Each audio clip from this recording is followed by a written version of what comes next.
Awesome. Let's go, Nova. You're limping into the playoffs. Let's go. Time for us to go viral. Yesterday in the Atlantic Sun Conference Championship, Scotty James of Liberty pulled off one of the worst flops of all time. Look at this. Give him an Oscar for this. Just watch it. I mean, this is you know how you can review targeting in college football? This should be reviewable, and this player should be ejected for the rest of this game and the first half of the next game, just like the college football targeting ejection. What an embarrassment. That is an all-time flop. I want the whole university, because they're a Christian institution. The whole university pray for that man. And as a Christian institution, that's got to be a sin, right? Trying to mislead the official, trying to gain an unfair advantage. No need to count his sins, okay? On national TV. All right, he was faking. There's a lot of fakes out there. All right, there's a lot of faking going on out there. Okay, fair enough. But Liberty, pray for that man. Liberty won the game, I believe, and so they're going to be in the NCAA tournament. Liberty's been on our highlights. A bunch. Is somebody being paid out there on our staff with Liberty?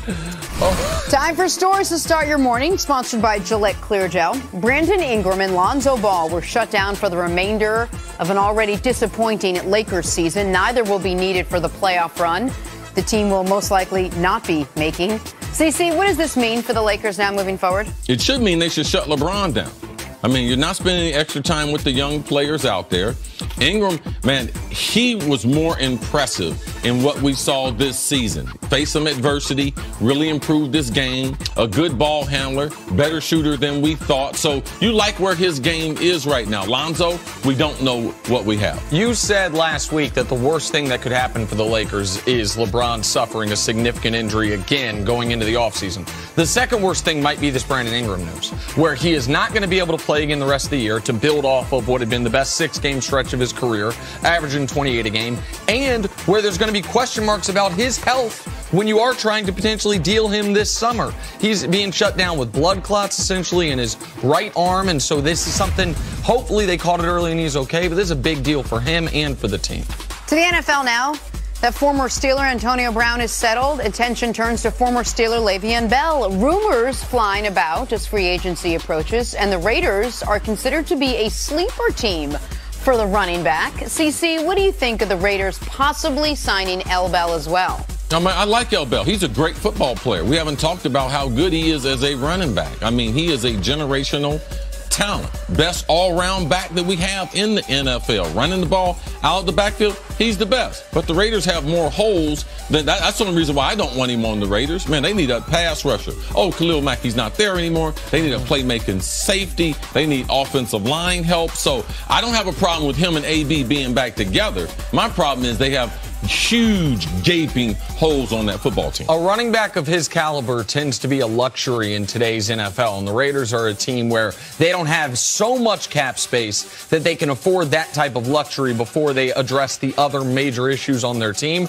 We know that an offense with AB and Antonio Brown can be a dynamic and dominant one, but I think there are other teams where he's a better fit.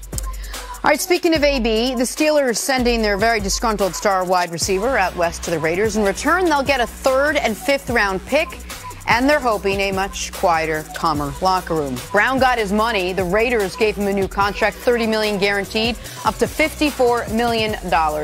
Nick, did AB provide a blueprint now for players moving forward? I'm not happy. I want out.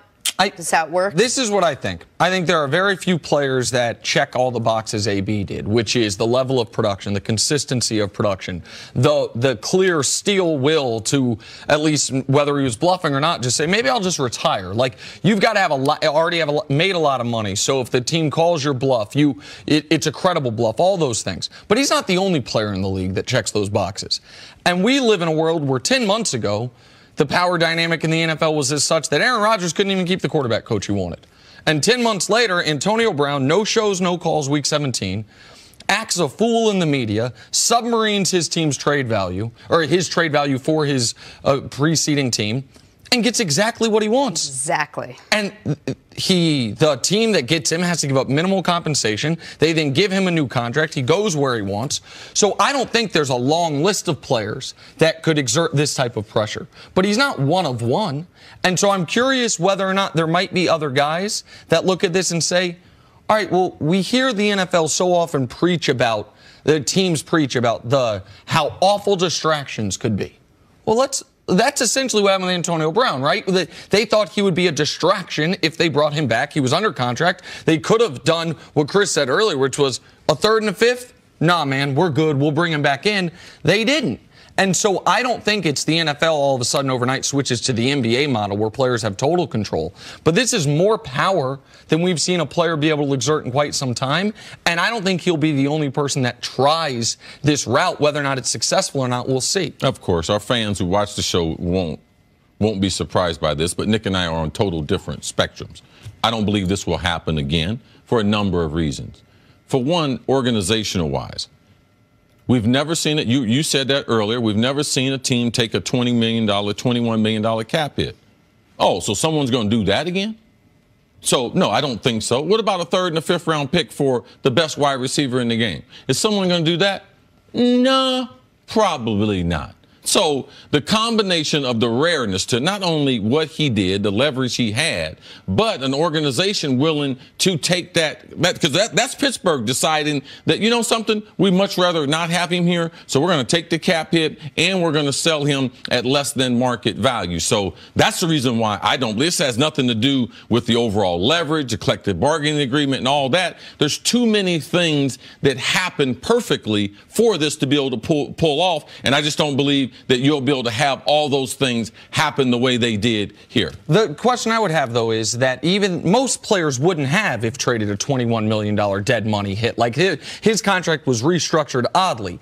And you would think most guys that don't necessarily have some of the erratic behavior of Antonio Brown of his caliber would get more than a third and a fifth. So I'm not saying the model of the team takes a huge cap hit and gets no trade compensation. I'm simply saying if a player that has a reasonable contract that would fetch maybe a first-round pick just says, I don't want to play here anymore, will we see that happen? Because we see it happen often in other sports, almost never in the NFL. Antonio got traded despite the cap hit stuff, despite the erratic behavior. So a guy that maybe has a cleaner rap sheet, not rap sheet's the wrong word, but a cleaner record, if you will, and it doesn't have a contract structured that way, he would be more attractive and I think more likely of a candidate than Antonio. I think Antonio, if Pittsburgh would have gone to him and offered him the same deal, he would have stayed in Pittsburgh.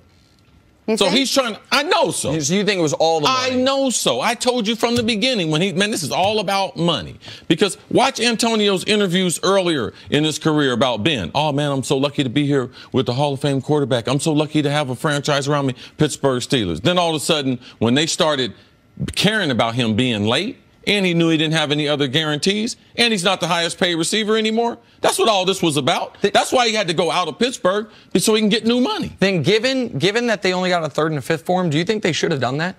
Do you think when Art Rooney met with him and Drew Rosenhaus, as we just heard about, that they should have offered him a contract similar to this? No, I wouldn't have given an extension. So I wouldn't have traded him either. You would have just. If you want to play football, you're going to play football for the Pittsburgh Steelers. If not, you can go down that dang on water slide I see in the back of your house.